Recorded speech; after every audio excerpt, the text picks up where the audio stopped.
संविधान एक जीवंत दस्तावेज, कॉन्स्टिट्यूशन अ लिविंग डॉक्यूमेंट।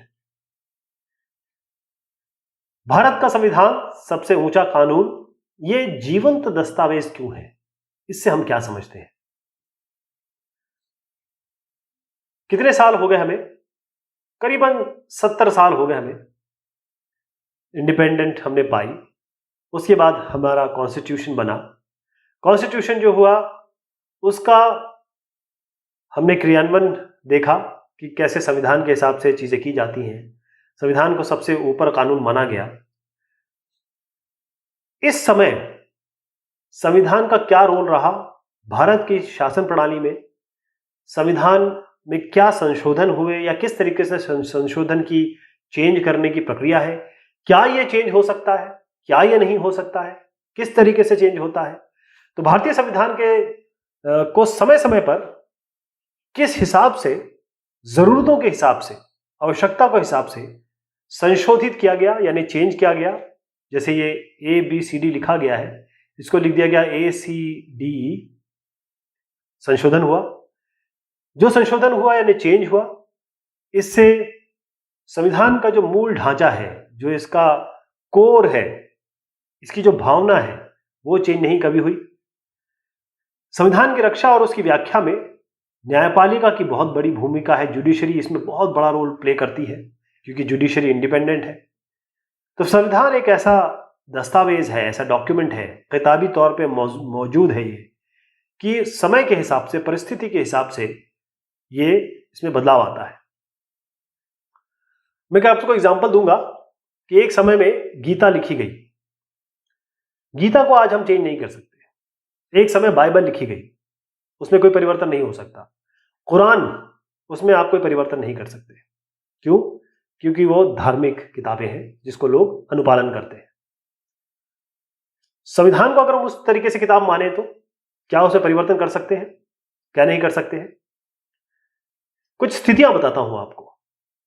बहुत सारे राज्य हैं जहां पर कुछ ऐसी परिस्थितियां आई, परिवर्तन आए, राजनीतिक ऐसे परिवर्तन आए, उठापटक आए, पॉलिटिक्स में ऐसा चेंज हुआ कि उन्होंने जो संविधान लिख रखा था, एक संविधान जो उनका था, उसको उन्होंने परिवर्तित किया, उसको दोबारा तैयार किया, चेंज किया। सोवियत संघ का एग्जांपल दूंगा।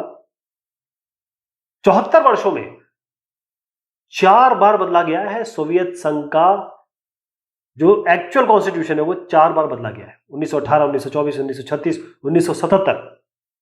क्योंकि पहले वहां कम्युनिस्ट पार्टी थी, उसका शासन खत्म हो गया, गणराज्य बिखर गया। तो ये जो उठापटक थी, इसमें जो रूसी गणराज्य थे, अलग अलग जो रशियन फेडरेशन थे, उनको अलग तरीके से गठित किया गया।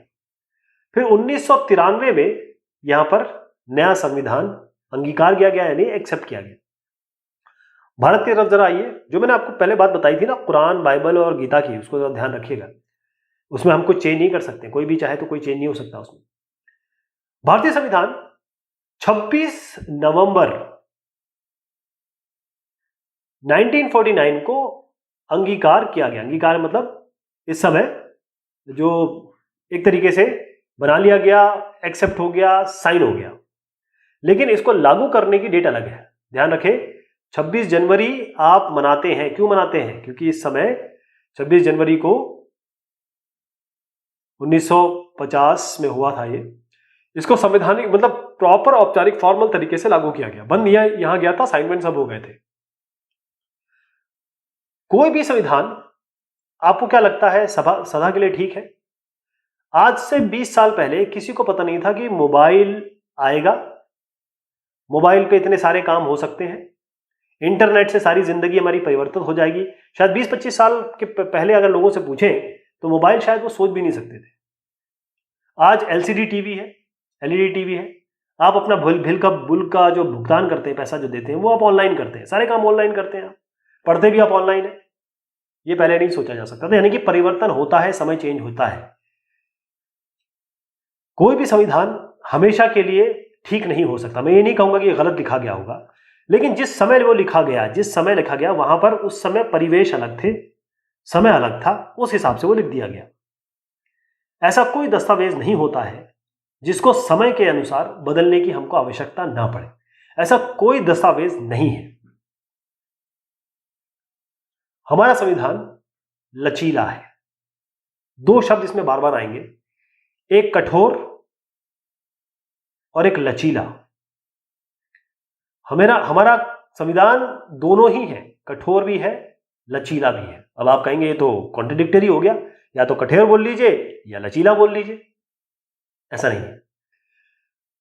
संविधान काफी बड़ा है, कई ऐसी उसमें प्रावधान है जो बड़े कठोर हैं, बहुत इतने स्ट्रांग है कि जिनको बदलना बड़ी टेढ़ी खीर है। लचीले इसलिए है, कई ऐसे प्रावधान हैं जिनको आराम से संसद बदल सकती है। तो हमारा संविधान कानूनों की एक बंद और जड़ किताब नहीं है, यानी कि ऐसा नहीं कि इसको बना के रख दिया गया। जो मैंने आपको पहले शब्द कहे थे उसको याद करिएगा। ऐसा नहीं कि हमने ये किताब बना के रख दी है और ये कभी भी इसमें कोई परिवर्तन नहीं होंगे।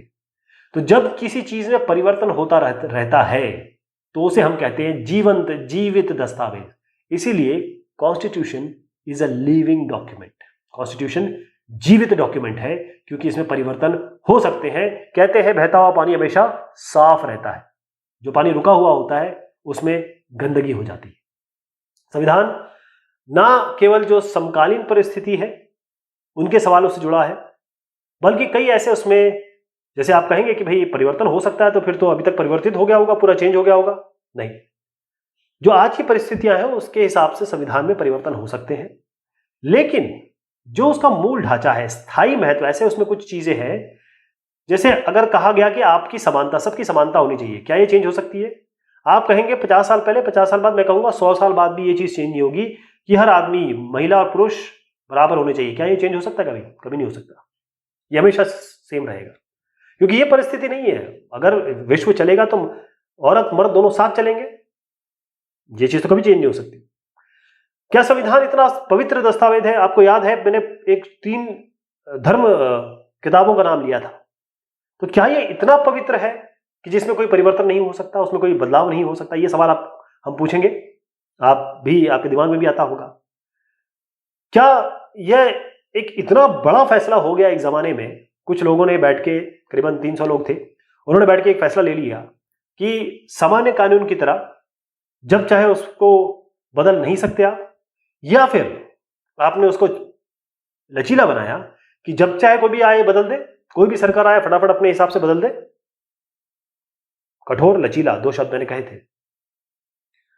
हमारा संविधान कोई जड़ और अपरिवर्तनीय दस्तावेज नहीं है, एक किताब बना के रख देगी जिसको कभी ना चेंज हो, ऐसा नहीं है। क्योंकि जो संविधान निर्माता थे उनको ये आभास था, दूरदर्शी लोग थे, बड़े लोग थे, लीडर थे, वो उनको पता था कि कहीं ना कहीं किसी ना किसी समय ऐसी चीजें आएंगी जिससे हमको संविधान में परिवर्तन के कोई ना कोई जरिए देने पड़ेंगे। अनुच्छेद 368 में क्लियर लिखा हुआ है कि संसद अपनी संवैधानिक शक्ति के द्वारा और इस अनुच्छेद में वर्णित प्रक्रिया के अनुसार संविधान में नए उपबंध कर सकती है, पहले से विद्यमान उपबंधों में को बदल या हटा सकती है। यानी मान लीजिए ये अनुच्छेद लिखा, संविधान एक और जोड़ सकती है, चौथा और जोड़ देगी। हो सकता है संविधान दूसरा वाला हटा दे, मतलब संविधान नहीं, संविधान में जो लिखा है वो सरकार हटा दे, दूसरा हटा दे, चौथा जोड़ दे। हो सकता है पहला, दूसरा, तीसरा, चौथा दोनों हटा दे। ये समय की मांग पे है। तो आर्टिकल 368 में क्लियर लिखा हुआ है कि क्योंकि संसद एक लोगों के प्रतिनिधि का एक इंस्टीट्यूशन है, तो वहां पर जो लोग आए हैं उनको हम पावर देते हैं कि वो इसमें समय के अनुसार, प्रक्रिया के अनुसार, वर्णित प्रक्रिया, यानी कि जिस तरीके से वर्णन किया गया, प्रक्रिया है बाकायदा इसकी।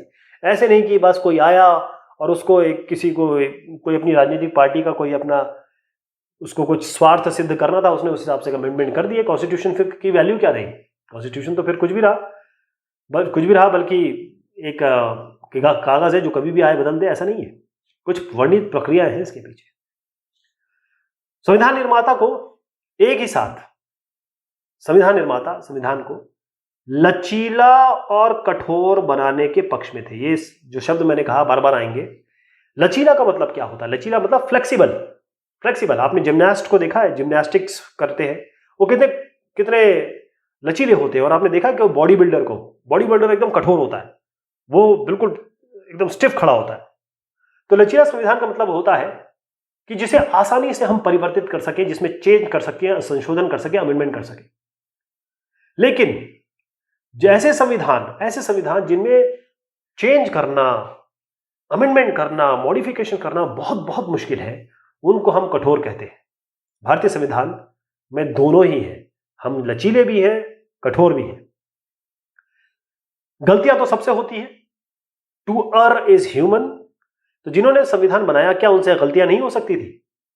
संविधान निर्माता जानते थे कि अगर कोई गलती है, कोई ऐसी चीजें इसमें रह गई है, त्रुटि रह गई है, अगर वो सामने आए और उसको उस समय के हिसाब से अगर उसमें परिवर्तित किया जाए, यानी कि उस प्रावधान को हटा दिया जाए, तो कोई दिक्कत नहीं है ना।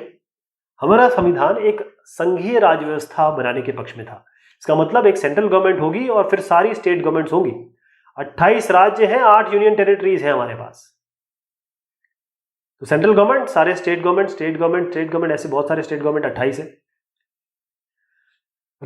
हमारी संघीय राज्य व्यवस्था है, फेडरल स्ट्रक्चर है, यानी कि हर एक स्टेट में भी सरकार है।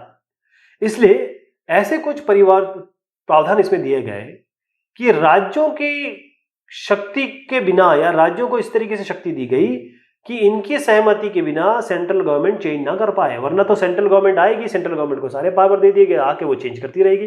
संविधान फिर क्या रह जाएगा? उसको आप पार्टी संविधान कह सकते हैं कि एक पार्टी आई, उसका संविधान बन गया, अगली पार्टी आई 5 साल में, उसने चेंज कर दिया उसको ना।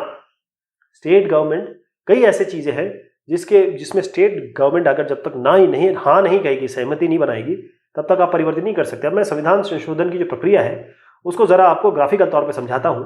संविधान संशोधन की प्रक्रिया है, इसमें कुछ ऐसे संशोधन है, ऐसे कुछ परिवर्तन है, 3 तरीके के परिवर्तन होंगे इसमें। कुछ ऐसे परिवर्तन है संसद में सामान्य बहुमत के आधार पर। संसद है, दोनों राज्यसभा, लोकसभा, वहां पर एक सामान्य बहुमत मिल गया तो उसमें आराम से चेंज हो सकता है, बहुमत मिलने की देर है। दूसरा, आइए पहले मैं जो ये वाला बता रहा हूं वो ये हो गया। पहला मैं आपको बताऊं, संसद मतलब अब हम यहां पर बात कर रहे हैं 2 चीज, एक सदन, 2 सदन। फिर से समझिए, पहले जो मैंने बताया कि संसद मतलब केवल, अब लोकसभा की बात करता हूं मैं, केवल लोकसभा में अगर बहुमत मिल जाए तो कुछ परिवर्तन हो सकते हैं। अब संसद के दोनों सदन अलग अलग विशेष बहुमत वहां पर मिले तब परिवर्तन हो सकते हैं। इसके अलावा ये विशेष बहुमत भी मिले दोनों सदनों में, और उसके अलावा कुल राज्यों की जो आधी विधायिकाएं हैं वो भी इसके सहमति में हो। ये सब अनुच्छेद 368 में दिया हुआ है। मैं फिर से समझाता हूं आपको। संविधान संशोधन की जो प्रक्रिया है उसमें क्या होगा, ये है आपकी लोकसभा, ये है आपकी राज्यसभा, और ये है आपकी विधानसभा। विधानसभा कितनी होंगी? देखिए 28 राज्य हैं, यूनियन टेरिटरीज भी है, हमारी दिल्ली में भी वो है आपकी विधानसभा है। ध्यान रखिएगा, विधानसभा बहुत सारे क्षेत्रों की है, पूरे राज्य जहां जहां यूनियन टेरिटरीज में है, टेरिटरी में विधानसभा है, वो सब आपको यहां मिला लीजिए। तो बड़ा नंबर है ये, बहुत बड़ा नंबर है। कई प्रावधान ऐसे हैं जिनको केवल लोकसभा में बहुमत मिल जाए तो पास हो जाएंगे, पहला। दूसरा, कुछ ऐसे प्रावधान है जिसमें लोकसभा में भी बहुमत मिले और राज्यसभा में भी बहुमत मिले तब ये पास हो पाएंगे, दूसरा। तीसरा, लोकसभा में भी बहुमत मिलना चाहिए, राज्यसभा में भी बहुमत मिलना चाहिए, और उसके बाद विधानसभा, आधे से ज्यादा विधानसभाओं में भी बहुमत मिलना चाहिए, तब ये पास होंगे। तो इसकी 3 श्रेणियां हो गई प्रावधान जो अमेंडमेंट हो सकते हैं। 3 तरीके के अमेंडमेंट हो सकते हैं। एक में लोकसभा पारित कर दे, हो गया परिवर्तन। एक में लोकसभा राज्यसभा दोनों को पारित करना पड़ेगा बहुमत से, तब होगा अमेंडमेंट। तीसरा, जो लोकसभा राज्यसभा तो है ही, साथ में विधानसभा जितने भी एमएलएज हैं, एमएलए एमएलसी, वो भी इस पे हाँ करेंगे आधे से ज्यादा, तब ये परिवर्तन होगा। तो यहां पर जो है इसमें हम लचीलापन देखते हैं, दूसरे और तीसरे में हम देखते हैं कि कठोरता आ गई है अब, और तीसरा तो बहुत कठोर है। तो हम इसको बताएंगे लचीला, इसको बताएंगे कठोर। संविधान में ऐसे कई अनुच्छेद हैं जिसमें संसद यानी कि लोकसभा है, वहां पर सिंपल कानून बनाया जाए और संशोधन कर दिया जाए। यहां पर अगर आप चाहें तो थोड़ा डिटेल में पढ़ सकते हैं कि किस तरीके से 3 तरीके के परिवर्तन होते हैं, जैसे मैंने आपको समझाया, और भी थोड़ा गूढ़ता से एग्जाम में लिखने के तौर पे आप पढ़ सकते हैं इसको। एक तो सिंपल कानून बना दीजिए लोकसभा में, ये बड़े लचीले हैं, मैंने कहा था कि बड़े लचीले हैं, बड़े सॉफ्ट से हैं, ये जिम्नास्टिक जो करते हैं उनकी तरह है। अब इन अनुच्छेदों में अनुच्छेद 368 में वर्णित प्रक्रिया को अपनाए बिना ही संशोधन किया जा सकता है। विधि, इसमें एक शब्द आएगा विधि, मैं इसको पढ़ता हूं, आपको फिर समझाता हूं। अनुच्छेद 2, संसद विधि द्वारा संघ में नए राज्यों को प्रवेश दे सकती है। संसद विधि द्वारा किसी राज्य का क्षेत्रफल बढ़ा सकती है।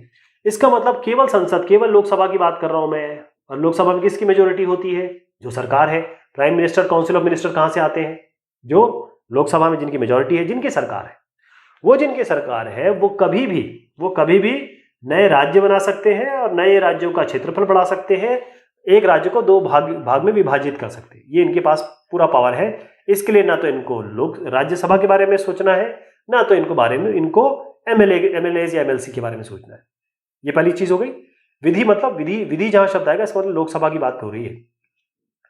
अब संविधान के जो बाकी खंड है या बाकी जो अनुच्छेद है उन पे अगर संशोधन करना है, उनमें अगर चेंज करना है, तो अनुच्छेद 368 में क्लियर दिया हुआ है। तो 2 तरीके हैं। पहला तो मैंने आपको बता दिया क्लियर लोकसभा में मेजोरिटी हो। एक इसमें आता है कि संसद के दोनों सदन, लोकसभा, राज्यसभा, दोनों सदनों में एक विशेष बहुमत द्वारा संशोधन किया जा सकता है। और तीसरा, जैसे मैंने बताया, वो तो बहुत ही कठोर है। इसमें लोकसभा राज्यसभा तो है ही है, यहां पर तो आपको विशेष बहुमत चाहिए। साथ में यहां पर जो अलग अलग राज्य हैं, जितने भी राज्य हैं, यानी कि राज्य की जो विधान पालिकाएं हैं उनकी आधी संख्या से भी ज्यादा की आवश्यकता होती है। मतलब आधी संख्या कम से कम होनी चाहिए जो इस बात को एग्री करे। आपने ध्यान दिया होगा कि संविधान संशोधन की प्रक्रिया हमेशा लोकसभा से शुरू हो रही है, फिर राज्यसभा, फिर एमएलसी पे जा रही है। इसका मतलब कि जब भी संविधान में संशोधन किया जाएगा तो उसमें वो लोग इन्वॉल्व होंगे जिनको हमने इलेक्ट किया है। संसद में विशेष बहुमत के अलावा किसी बाहरी एजेंसी, कोई भी, संसद की बात हो रही है, इसके अलावा कोई बाहरी एजेंसी इसमें नहीं आती है।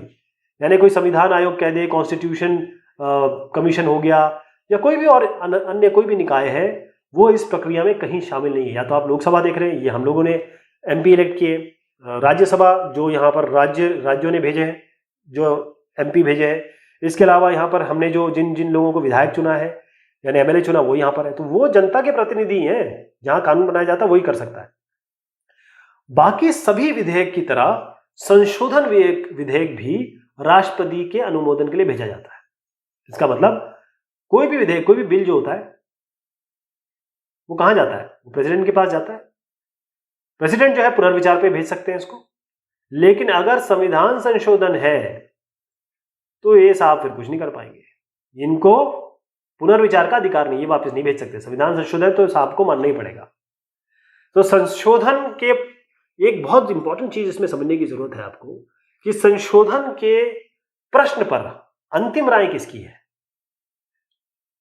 आपके और मेरे चुने हुए प्रतिनिधि की, यानी एमपी या एमएलए की, केवल इन्हीं की है। इनको किन्होंने चुना है? विधायक को कौन चुनता है? हम चुनते हैं, डायरेक्ट वोट डालते हैं जाके। एमपी को कौन चुनता है? हम लोग चुनते हैं, डायरेक्ट जाके हम उनपे वोट डालते हैं, राइट। एक शब्द इसमें आया विशेष बहुमत। अब हमने ये तो कह दिया विशेष बहुमत, ये तो ओपन एंडेड हो गया ना। आपको क्लियर करना पड़ेगा विशेष बहुमत होता क्या है, विशेष बहुमत का मतलब क्या है।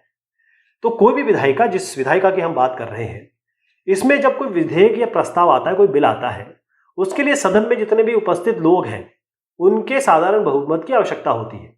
इसका मतलब मैं आपको एग्जांपल देता हूं कि मान लीजिए ये सदन है, लोकसभा मान लीजिए, इसमें 247 सदस्य हैं। ये सभी सदस्य एक विधेयक पर मतदान करते हैं। अगर इन सदस्यों में कम से कम 124, इसको जरा 124 कर लीजिए। मैंने क्या किया, ये कितना बन रहा है? 124, मतलब इसके पक्ष में मतदान करते हैं, तो फिर ये पारित हो जाएगा, क्योंकि सदन में 247 ही लोग तो अवेलेबल हैं। 247 लोग आए, बाकी लोग घर पे आराम कर रहे हैं, 124 लोग आ गए, उन्होंने इसके पक्ष में मतदान कर दिया। ये सामान्य विधेयक है, नॉर्मल बिल पास हो गया। लेकिन संविधान संशोधन के लिए ये चीज लागू नहीं होती है साहब। इसके लिए क्या होगा? संविधान में संशोधन करने के लिए 2 प्रकार के विशेष बहुमत की आवश्यकता होती है। पहली 2 प्रकार के विशेष बहुमत चाहिए। पहली, सबसे पहला है संशोधन विधेयक के पक्ष में मतदान करने वाले सदस्यों की संख्या सदन के सदस्यों की संख्या की कम से कम आधी होनी चाहिए। पहली चीज फिर से समझिए, ये संविधान संशोधन में जो पहली चीज होती है वो ये है कि संविधान जो संशोधन विधेयक है उसके पक्ष में मतदान करने वाले सदस्यों की संख्या सदन के कुल सदस्यों की संख्या की कम से कम आधी होनी चाहिए। मैं इसका एग्जांपल लूंगा आप अभी यानी सदन में कितने उपस्थित है इससे मतलब नहीं है। सदन में मान लीजिए 545 सदस्य है, किसी भी संविधान संशोधन अगर करना है तो 273 कम से कम ऐसे लोग होने चाहिए जो इसके पक्ष में वोट करें। ऐसा नहीं है कि अगर 545 है और सदन में मान लीजिए बाकी लोगों ने छुट्टी मार ली और 300 लोग ही आए तो आप कहेंगे नहीं 150 में पास हो जाना चाहिए, तो आधे से ज्यादा हो गया ना। 300 आए चाहे कितने भी आए, 545 की अगर संख्या है तो 273 होनी है। 300 भी आए तो 273 लोग इसके पक्ष में वोट करेंगे, तभी ये पारित माना जाएगा संविधान संशोधन। ध्यान रखिएगा, ये बहुत इंपॉर्टेंट बात है। तो पहली चीज मैंने बता दी कि संविधान संशोधन के लिए जो पक्ष में मतदान कर रहे हैं वो सदन की जो कुल संख्या है उसके आधे से ज्यादा होनी चाहिए। कितने उपस्थित है इससे कोई मतलब नहीं, क्योंकि जो नॉर्मल प्रक्रिया होती है बिल की उसमें जितने लोग आए हैं उनमें से आधे लोगों ने इससे ज्यादा ने वोट कर दिया, वो हो गया पारित। संविधान संशोधन में ऐसा नहीं है, अमेंडमेंट ऐसा नहीं कर सकते आप। दूसरी बात समझिए, इसमें संशोधन का समर्थन करने वाले सदस्यों की संख्या मतदान में भाग लेने वाले सभी सदस्यों की 2/3 होनी चाहिए। यानी संशोधन का समर्थन करने वाले जो सदस्य हैं उनकी जो संख्या है, जो समर्थन कर रहे हैं उनकी जो संख्या है वो मतदान में भाग लेने वाले सभी सदस्यों की 2/3 होने चाहिए।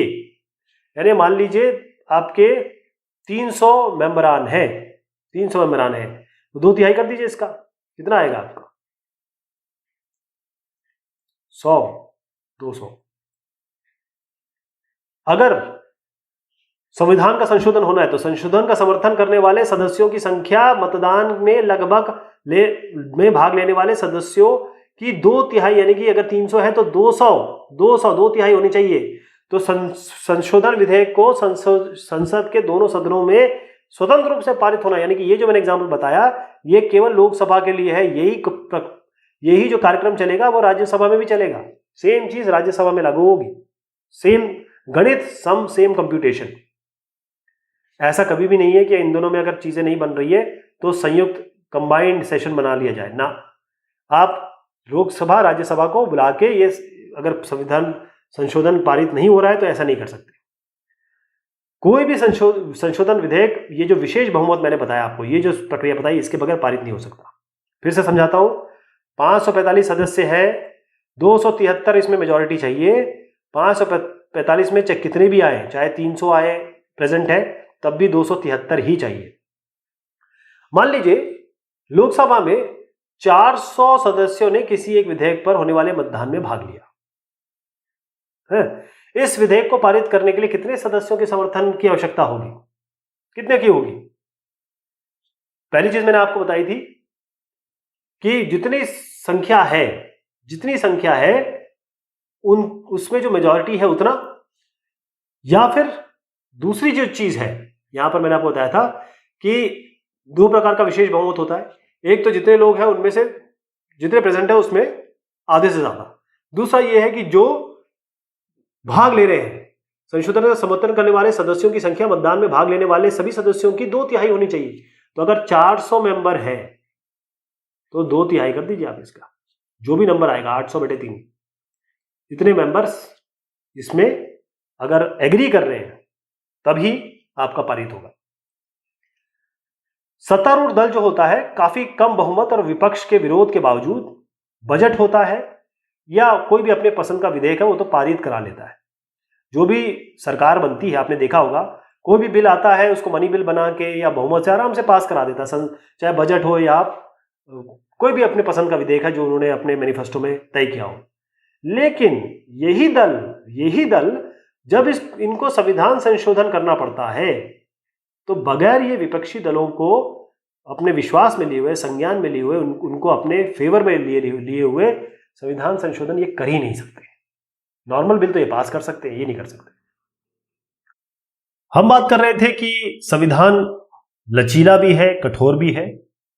तो कहीं तो संसद डायरेक्टली एक बिल की तरह उसे संशोधित कर सकती है संविधान को, लेकिन जब राज्यों का अनुमोदन चाहिए होता है, इसका मतलब राज्य उसमें अपनी भूमिका अदा करें, स्टेट्स।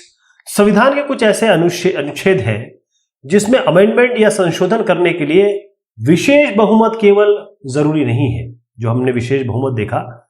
उसके अलावा बहुत सारी चीजें, उसके अलावा एक और चीज आती है कि राज्य और केंद्र सरकार के बीच शक्तियों का जो वितरण है उससे संबंधित या जनप्रतिनिधित्व से संबंधित अनुच्छेदों में संशोधन करने के लिए राज्यों से परामर्श करना और उनकी सहमति प्राप्त करना आवश्यक हो जाता है। मैं आपको फिर से समझाता हूं। अगर यूनियन लिस्ट और स्टेट लिस्ट है, इनके बीच में अगर कुछ चेंजेस है, मान लीजिए यूनियन कुछ स्टेट लिस्ट से चाहता है या स्टेट लिस्ट कुछ यूनियन लिस्ट से मांगता है, या कॉन्कर्ड लिस्ट से। कॉन्कर्ड लिस्ट में तो वैसे दोनों बना सकते हैं, लेकिन अगर यहां कोई ऐसी बात आती है जिसमें पावर डिस्ट्रीब्यूशन की बात आती है सेंट्रल गवर्नमेंट और स्टेट गवर्नमेंट में, या कोई जनप्रतिनिधित्व के संबंधित कोई ऐसा अनुच्छेद है, उसमें अगर संशोधन करना है, तब आपको राज्यों का अनुमोदन प्राप्त होना चाहिए। जो संघीय संरचना है, क्योंकि यहां पर हमारा जो देश है वो सेंट्रल गवर्नमेंट, स्टेट गवर्नमेंट यानी कि प्रोविंशियल स्ट्रक्चर है, फेडरल स्ट्रक्चर है, संघीय संरचना है। तो इसमें जितने भी इससे संबंधित, अगर फेडरल स्ट्रक्चर से संबंधित जितने भी प्रावधान हैं, उसके अलावा एक तो ये हो गया, इसमें आपको राज्यों का अनुमोदन चाहिए होगा, राज्यों की एक्सेप्टेंस चाहिए होगी। इसके अलावा जो मौलिक अधिकार है, हमारे जो फंडामेंटल राइट्स हैं, फंडामेंटल राइट्स जो है उनको भी इसी प्रकार से राज्यों का अनुमोदन प्राप्त होना चाहिए। केवल सरकार एक बिल लाके हमारे मौलिक अधिकार नहीं चेंज कर पाएगी, संशोधित नहीं कर पाएगी। तो भारतीय संविधान में संशोधन करने के लिए एक व्यापक बहुमत की आवश्यकता पड़ती है। संविधान में इतने संशोधन क्यों किया गया? अभी हमने कहा कि भाई जो संविधान है वो तो कठोर भी है, लचीला भी है। अगर इतने संशोधन हुए, इसका मतलब कहीं ना कहीं यह है कि वो बहुत ज्यादा लचीला है, इतने ज्यादा संशोधन हो गए। तो 26 जनवरी 2006, अब मैं 2020 की बात कर लेता हूं, तो 26 जनवरी अगर आप 2020 की बात करें, जनवरी कर देते हैं इसको, संविधान को तकरीबन 70 साल से ऊपर हो गए, 70 साल के करीब हो गए हैं। तो मैं अगर आज की बात करूं, वैसे तो यहां पर दिसंबर 2005 में 92 संशोधन बताए गए हैं, लेकिन मैं अगर आज की बात करूं तो जनवरी 2020 के हिसाब से 104 अमेंडमेंट्स हो चुके हैं, 104 अमेंडमेंट। अब अगर संशोधन प्रक्रिया में कठोरता है तो इतने ज्यादा संशोधन कैसे हो गए? कई लोग इसमें कहते हैं कि भाई ये तो बहुत ज्यादा संशोधन हो गए इस नंबर को देख के। मैं कुछ आपको संशोधन बताता हूं। ये लेटेस्ट संशोधन है जो 25 जनवरी 2020 को हुआ है। इस तरीके से इसके पहले 12 जनवरी को, 11 अगस्त 2018 को, तो यहां पर 104th जो हुआ है, लेटेस्ट हुआ है अभी। 1970 और 1990 के बीच में जो 2 दशक थे, 20 साल का जो समय था, इसमें बहुत सारे संशोधन हुए। 104 आप जो देख रहे हैं, या आप देखिए जो 2005 तक भी हमको 92 दिख पा रहे हैं। तो इसमें यह था कि जो 20 साल का दरमियान था, समय था 1970 और 1990 के बीच में बहुत ज्यादा संशोधन हुए। 1974 और 1976 ये 3 साल बड़े महत्वपूर्ण हैं। 1974 और 1976 ये जो 3 साल है ना, इसमें आप देखें कि 3 वर्ष, केवल 3 वर्ष में 10 संशोधन हुए। उसके बाद 2001 और 2003 में, ये भी 3 साल का वर्ष है, इसमें भी 10 संशोधन किए गए। पहला जो टाइम है, इसमें कांग्रेस की सरकार थी, कांग्रेस की सत्ता थी और कांग्रेस पार्टी के पास अच्छा खासा बहुमत था। इसमें क्या हुआ, पहले काल के बारे में बता रहा हूं। इसमें लोकसभा में उनके 352 सदस्य थे और ज्यादातर जो भी स्टेट गवर्नमेंट थी यानी कि विधानसभा में उनकी स्थिति बहुत मजबूत थी। इसका मतलब राज्यसभा में भी उनको बहुमत प्राप्त थी और विधानसभा में भी बहुमत प्राप्त थी। लेकिन अब 2001 और 2003 के बारे में बात करते हैं तो ये जो है ये काल गठबंधन का था। यहां पर कांग्रेस नहीं थी लेकिन बाकी पार्टियों ने गठबंधन बना के सरकार बनाई थी। तो ऐसे में कई सरकारें काम कर रही थी, मिल के काम कर रही थी। तो इसीलिए ये जो संशोधन है केवल सत्ताधारी पार्टी के बहुमत पर ही निर्भर नहीं करते थे। जो संशोधन इसमें 74 से 76 तक 3 हो गए, 2001 से 2003 में भी यहां पर 10 हो गए, इन 3 सालों में 74 से 76 10 साल हो गए, 10 संविधान संशोधन हो गए। 1 से लेकर 3 2001 से 3 में भी 10 हो गए। यहां पर कांग्रेस की सरकार थी, यहां पर लेकिन गठबंधन सरकार है। ये ग्राफ में भी बताया गया है कि भाई एक दशक के दौरान कितने संशोधन किए गए, यहां पर संख्याएं देख रहे हैं तो यहां पर 2 पीक्स आपको दिखती हैं।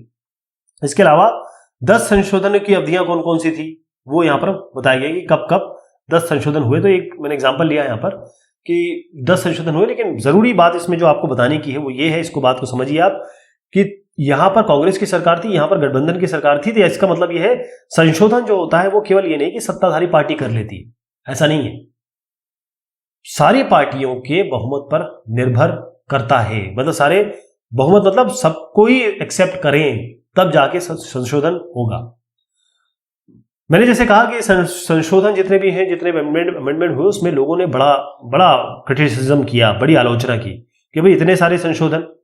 तो संशोधन के पीछे जो सत्ताधारी दल है उसकी राजनीति सोच बहुत मायने नहीं रखती है। जैसे मैंने अभी बताया, जो भी संशोधन है, चाहे आप वो 74 से लेकर 76 का समय देख लें, चाहे 2001 से लेकर 2003 के तक का समय देख लें जहां पर बहुत सारे संशोधन हुए, तो वो सब जनता की मांग थी। इसका मतलब ये है कि ये समय की जरूरतों के हिसाब से हुआ है।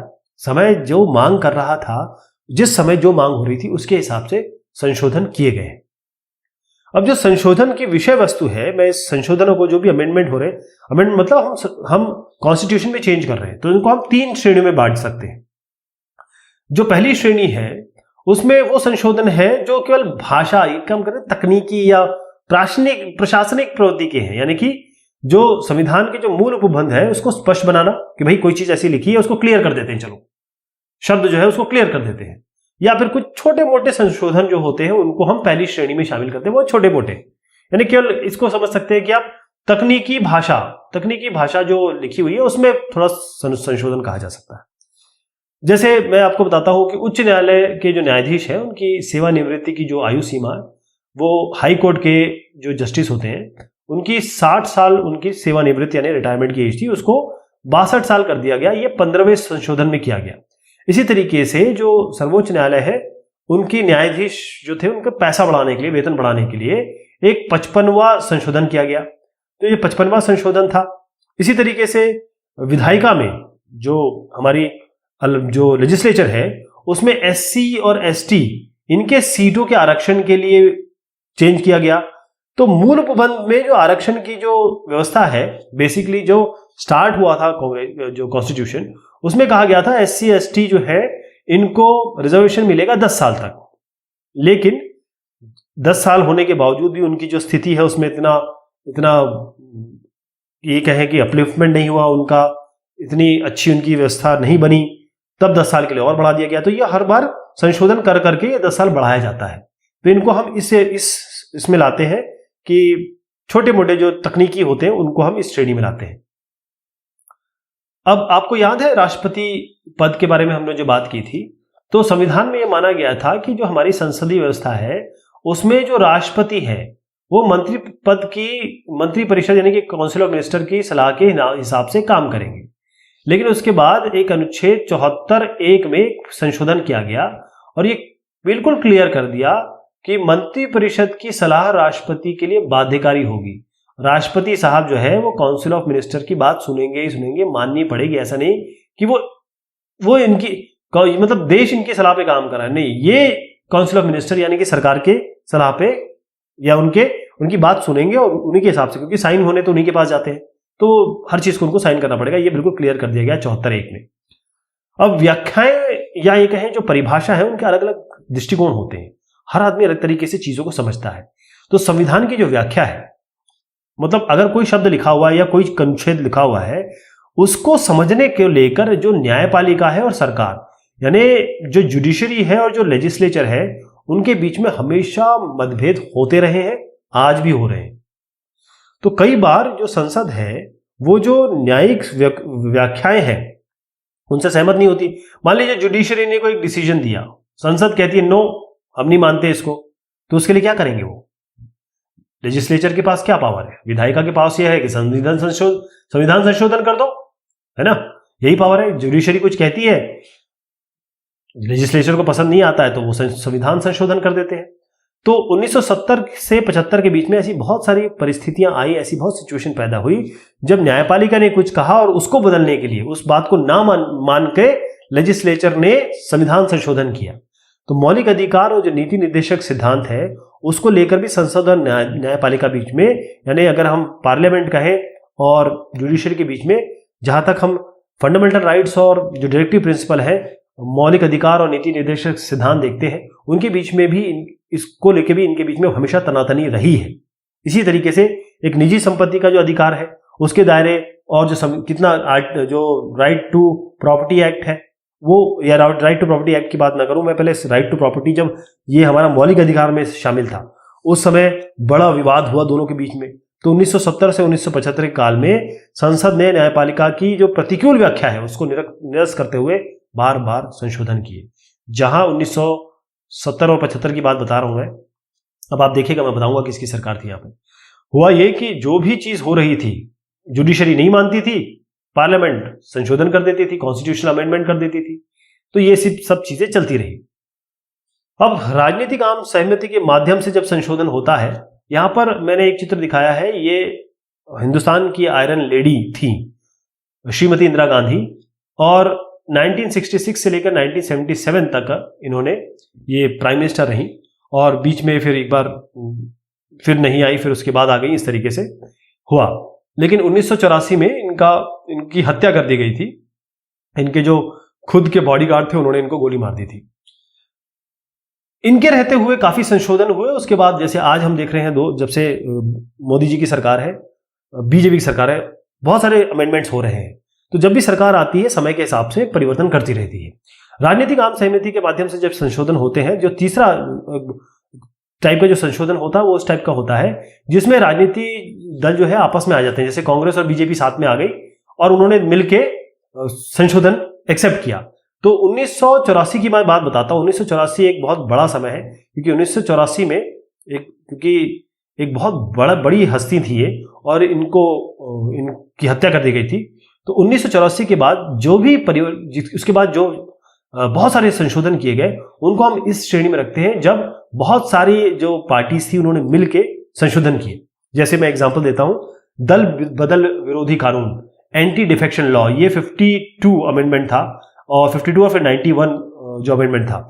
इसके अलावा जो मताधिकार है उसकी आयु को 21 साल किया गया, जो 21 साल से 18 साल किया गया। पहले 21 साल थी, फिर ये 18 साल किया गया। ऐसी है 73 और 74, यानी जो पंचायती राज है और जो नगर पालिका से रिलेटेड जो संशोधन था यह किया गया। फिर इसके बाद नौकरियों में आरक्षण सीमा बढ़ाने के लिए और जो प्रवेश होता है नौकरी में उसके नियमों को क्लियर करने के लिए संशोधन किए गए। इसके बाद 1992, 93, इसके बाद इन कदमों को लेकर देश में एक आम सहमति का माहौल पैदा हो गया था कि लोग आपस में मिलके, मतलब अलग अलग पार्टीज भी, अलग अलग विचारधारा की भी मिलके काम कर रहे थे। और इसमें जब ये सब जो परिवर्तन हुए, जो मैंने आपको नाम गिनाए, जब ये संशोधन हुए तो ज्यादा कोई दिक्कत नहीं आई। लेकिन कुछ विवादास्पद संशोधन जरूर रहे। 1971 से लेकर 76 जब इंदिरा गांधी जी थी, तो विपक्षी दल जो है बड़े संदेह की दृष्टि से, या फिर इसे कहते हैं स्केप्टिकल तरीके से ये जो संशोधन होते थे उनको देखते थे। उसका कारण क्या था? उसका कारण ये था, मैं अभी बताऊंगा आपको। इन संशोधनों के माध्यम से जो सत्तारूढ़ दल है, यानी जब कांग्रेस की सरकार थी, वो मूल रूप से क्या करना चाहते थे? उनको ये लगता था कि ये संविधान का जो प्रारूप है उसको बदलना चाहते हैं। तो जो 38वां, 39वां और 42वां संशोधन हुआ ना, इस पे जो बाकी पार्टी थी उन्होंने बड़े संदेह की दृष्टि से देखा कि ये तो पूरा का पूरा आप संविधान को ही बदलने की कोशिश कर रहे हैं। हुआ यह था कि 1975, एक बहुत बड़ी डेट है, जून 1975 जून में आपातकाल की घोषणा हुई थी। आपातकाल मतलब इमरजेंसी। अब ये जो 3 संशोधन है वो उसी पृष्ठभूमि से निकाले गए थे, ये उसी समय हुए थे ये। तो इसका मतलब ये था कि संविधान में बुनियादी परिवर्तन करना, संविधान का जो बेसिक स्ट्रक्चर है उसी में परिवर्तन कर देना। अगर आप देखें तो ये जो 42वां संविधान का संशोधन है, ये एक बहुत बड़ा संशोधन है। ये जो संशोधन है इसने संविधान के एक गहरे स्तर पर प्रभावित किस तरीके से किया था कि एक प्रकार से ये सर्वोच्च न्यायालय द्वारा जो केशवनाथ भारती वाला मामला था उसमें जो निर्णय दिया गया था उसको चुनौती दी गई थी 42वें संशोधन से, क्योंकि केशवनाथ भारती का केस बहुत फेमस था, उसको चुनौती दी गई थी 42वें संशोधन में। और इसके बाद जो था कि जो 5 साल का कार्यकाल था लोकसभा का उसको बढ़ा के 6 साल कर दिया गया था। और मूल कर्तव्य संविधान ने इसी संशोधन द्वारा ये मूल जो कर्तव्य है वो इसमें जोड़े गए थे। तो संविधान का जो 42वां संशोधन है ये न्यायपालिका जुडिशरी की जो समीक्षा है कि भाई जुडिशरी किसी चीज की समीक्षा कर सकती है, किसी चीज की विवेचना कर सकती है, उस पर भी प्रतिबंध लगाने की कोशिश थी। तो 42वां में बड़ा विवादास्पद ये एक संशोधन था।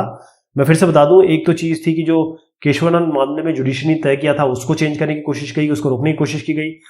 कार्यकाल संसद का 6 साल बड़ा कर दिया गया, 5 से 6 साल कर दिया गया। इसके अलावा जो न्यायपालिका समीक्षा कर सकती थी उस पर भी प्रतिबंध लगा दिया गया, कोशिश की गई इसमें। अब ये जो संशोधन मैं बता रहा हूं इसके द्वारा जो संविधान की प्रस्तावना है यानी कि जो हमारा प्रियम्बल है, 7वीं सूची और जो 53 अनुच्छेदों में भी परिवर्तन किए गए। अब जब ये संशोधन संसद में जब पास किए गए थे, ये विवादास्पद क्यों है कि जब ये संसद में पास हो रहे थे, जब ये इमरजेंसी की सिचुएशन थी, जब ये संसद में पास हो रहे थे, तो जितने भी विरोधी दल के बड़े नेता थे, जितने भी अपोजिशन लीडर थे, वो सारे के सारे जेल में थे। कहाँ थे? जेल में थे। तभी इसमें संशोधन किया गया। उसके बाद क्या हुआ, 1975 में जब ये हुआ इमरजेंसी, 21 मंथ की ये इमरजेंसी थी 1975 से 1977 तक। और उसके बाद जब 1977 में चुनाव हुए तो कांग्रेस हार गई। फिर जो भी जितने भी 44 बनाए गए उसके बाद, उसका मतलब यही था जो 1977 के बाद जो सरकार बनी, 43वां और 44वां संशोधन किया गया। ये बेसिकली क्या कर रहा था, ये बेसिकली 38, 39 और 42 जो संशोधन थे उनको निरस्त करने की कोशिश थी यहां पर जब नई सरकार आई। तो संविधान की जो मूल संरचना है और उसका जो विकास है, इसका मतलब ये है कि भारतीय संविधान के विकास को जिस बात ने बहुत हद तक प्रभावित किया है वो है संविधान की मूल रचना का सिद्धांत। बार बार हम ये कहते हैं, हम देखते हैं सुप्रीम कोर्ट में बार बार याचिका दायर की जाती है कि ये जो बिल, ये जो कानून बनाया गया है, ये जो एक्ट बनाया गया है, ये संविधान की जो मूल भावना है या फिर संरचना है उसको ब्रेक करता है, उसको तोड़ता है। तो केशवनाथ जो भारती है उसका प्रसिद्ध मामला था संविधान के विकास में। इस मामले ने बहुत बड़ा रोल किया था। एक तो ये था कि ये जो निर्णय था जुडिशरी का, सुप्रीम कोर्ट का, उनके द्वारा संसद की संविधान में संशोधन करने की शक्तियां बिल्कुल निर्धारित की गई थी कि भाई संसद जो है वो किस तरीके से चेंज कर सकती है, वो ऐसा नहीं कि बस दुरुपयोग करती रहे, ये क्लियर किया गया था। इसके अलावा कि संविधान के किसी या सभी भागों में संपूर्ण संशोधन यानी कि निर्धारित सीमाओं के अंदर यह अनुमति देता था कि भाई एक पेरिफेरी के अंदर आप रहेंगे तब संशोधन कर सकते हैं। इसके अलावा जो बेसिक स्ट्रक्चर है, बेसिक मूल भावना है संविधान की, उसका उल्लंघन नहीं कर सकती लेजिस्लेचर। कोई भी कानून ऐसा नहीं बनाया जा सकता जिससे संविधान की मूल संरचना को ठेस पहुंचा जाए। तो फिर ये जो मामला था न्यायपालिका का वो अंतिम होगा। कहीं भी संशोधन अगर सरकार करती है, अगर न्यायपालिका उसे निरस्त कर देती है कि ये गलत है तो गलत है, ये बात बिल्कुल क्लियर हो गई। तो संरचना का सिद्धांत स्वयं में ही एक जीवंत संविधान का उदाहरण है। जब हम कहते हैं कि हमारा जो संविधान है वो जीवित है, जीवंत है, इसका मतलब ये है कि जब हम एक संविधान के मूल संरचना जब भी हमको टूटती हुई लगती है तो हम उसको जुडिशरी के तहत बचाते हैं या जुडिशरी उसको बचाती है। ये भी बताती है कि संविधान एक जीवित व्यवस्था है। ऐसे बहुत सारे मैं एग्जांपल आपको दूं कि संविधान की समझ को समझने में या बदलने में न्यायिक व्याख्याओं की बहुत भूमिका है। अब जुडिशरी का बहुत ज्यादा रोल है। हम जितना जानते हैं ना आज, जितना संविधान आज हम जानते हैं, मुझे लगता है कि जुडिशरी का इसमें बहुत ज्यादा रोल है। क्योंकि जैसे मान लीजिए एक आरक्षण सीमा, जो जॉब थे और शैक्षणिक संस्थान थे, एजुकेशनल इंस्टीट्यूट में थे, इसमें आरक्षण कितना होना चाहिए। तो उच्चतम न्यायालय ने, जो सुप्रीम कोर्ट है, उसने क्लियर फैसला दिया कि जो जितनी भी सीट है, मान लीजिए 100 सीट है, इसमें 50 सीट से ज्यादा आप रिजर्वेशन नहीं कर सकते। वरना हमेशा लोगों ने 70% रिजर्वेशन कर दिया था स्टेट्स में, वो गलत था। तो सुप्रीम कोर्ट ने क्लियर किया कि देखिए 50% से ज्यादा रिजर्वेशन आप कर ही नहीं सकते किसी भी कीमत पे। तो अब ये जो है, इसके अलावा जो अन्य पिछड़े, अब ये जो बात है ना, ये 50% वाली, ये अब हम सबने अंगीकार कर ली है। हर स्टेट जानता है, हर एक एजुकेशनल इंस्टीट्यूट जानता है, हर आदमी जानता है कि 50% से ज्यादा रिजर्वेशन दिया नहीं जा सकता। सबको क्लियर है, दिमाग में ये बैठ गया है। इसके अलावा अन्य पिछड़े वर्ग में क्या था, ओबीसी जो थे, वो ओबीसी सारे के सारे सबको रिजर्वेशन मिल रहा था। लेकिन ये बात आई कि देखिए, जो इसमें क्लास वन गेजेटेड ऑफिसर बन गया है, जिसको, जो ये ओबीसी है लेकिन वो क्रीमी लेयर में है, वो 1-2 लाख रुपए कमा रहा है, तो क्या इसको रिजर्वेशन मिलना चाहिए? क्या इसके बच्चों को रिजर्वेशन मिलना चाहिए? तो इन्होंने कहा कि भाई ओबीसी में जो क्रीमी लेयर में आते हैं, वो लोग जो ऑलरेडी अच्छे पैसा कमा रहे हैं, अच्छे लेवल पे है, उनको हम आरक्षण नहीं देंगे। तो ये जो चीजें आई ना, ये किसने की थी? ये जुडिशरी ने की थी। तो संविधान को एक तरीके से संशोधित करने में या उसका नया रूप बनाने में जुडिशरी का भी बहुत रोल है। तो न्यायालय के जो आदेश हुए, उन्होंने भी संविधान को या हमारे कॉन्स्टिट्यूशन को आगे बढ़ाई। ये बहुत इंपॉर्टेंट, ये जो मैंने आपको जो डिसीजन बताए हैं, ये लैंडमार्क डिसीजंस हैं और ये संविधान के लिए बनाए गए। तो संविधान एक जीवंत दस्तावेज है, एक जीवित आदमी, मैं और आप, हमारे क्या होता है, हम सांस लेते हैं और हम परिस्थितियों के हिसाब से चेंज होते हैं। मान लीजिए हमारी ट्रेन छूट गई तो हम क्या करेंगे? दूसरी ट्रेन टिकट बुक कराएंगे। मतलब हमें पता है क्या करना है। तो जीवन प्राणी का मतलब यही होता है कि हम अनुभव से सीखते हैं, हमारी जिंदगी चलती रहती है।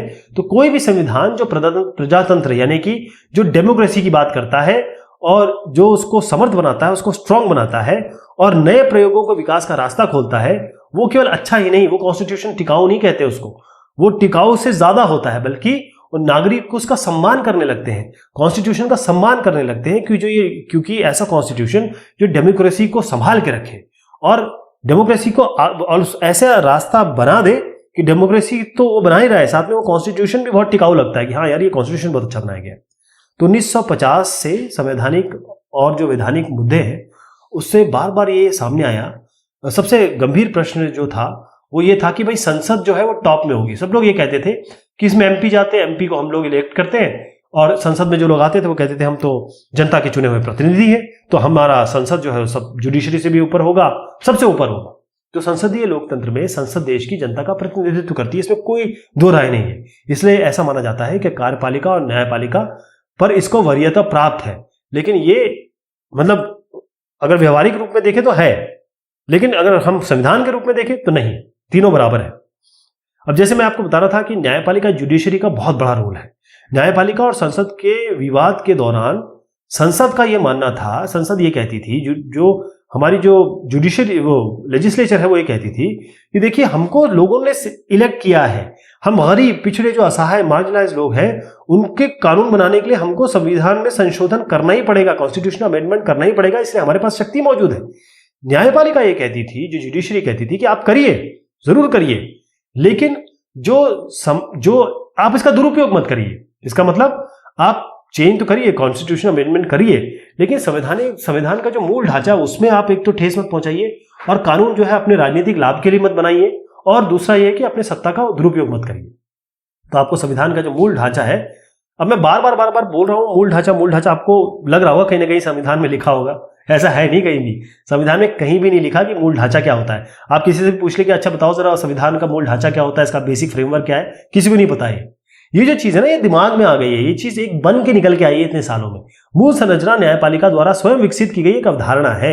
यानी जब न्यायपालिका जब ये कहती है कि बेसिक स्ट्रक्चर, ये न्यायपालिका के लोग जो न्याय पढ़ते चले आए हैं, जो एडवोकेट्स हैं, जजेस हैं, उन्होंने उनकी ये कॉन्सेप्ट है, उनका खुद का कॉन्सेप्ट है, कहीं उसमें नहीं लिखा हुआ है, कहीं भी संविधान में नहीं लिखा हुआ है। तो राजनीतिज्ञों की परिपक्वता, तो यहां पर न्यायपालिका के बारे में हमने बात की कि न्यायपालिका ने किस तरीके से एक संविधान को एक नई परिभाषा दी है।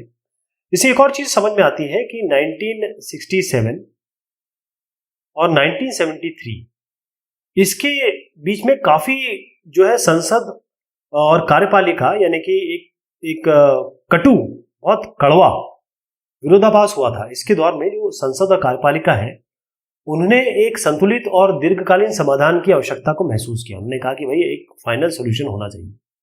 फिर क्या हुआ कि केशवनंद भारती का जो केस था उसमें सर्वोच्च न्यायालय के निर्णय के बाद न्यायालय द्वारा इस पर पुनर्विचार कराने के प्रयास किए गए, यानी कि जुडिशरी ने एक केशवनंद भारती केस में डिसीजन दे दिया था।